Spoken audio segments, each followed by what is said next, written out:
ముందుగా పొయ్యి వెలిగించుకుందాం.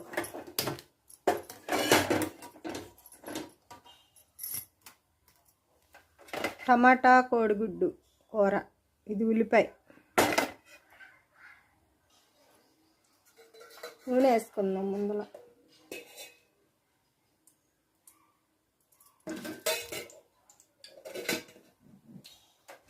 నూనె కాగింది, ఉల్లిపాయ వేసుకుందాం.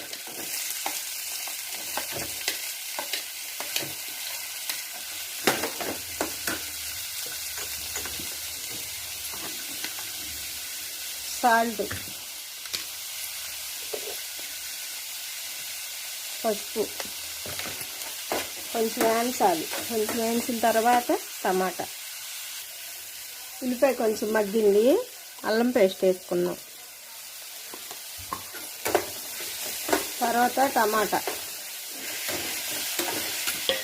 కూడా వేసిన తర్వాత కొంచెంసేపు తిప్పేసి మూత పెట్టేయాలి. కొంచెంసేపు మగ్గాలి.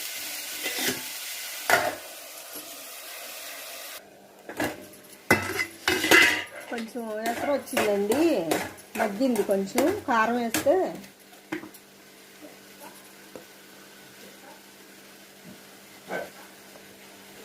కొంచెం పొడి మసాలా పెట్టి ముందుగా ఉడికించుకున్న గుడ్లు వేసుకుందాం కూరలో.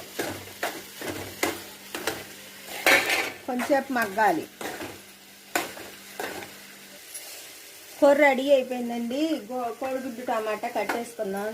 పచ్చిమిరకాయ చూడండి, అన్నంలో నంచుకుంటానికి బాగుంటుంది. కోడిగుడ్డు టమాటా. మా కూరకి లైక్ చేయండి.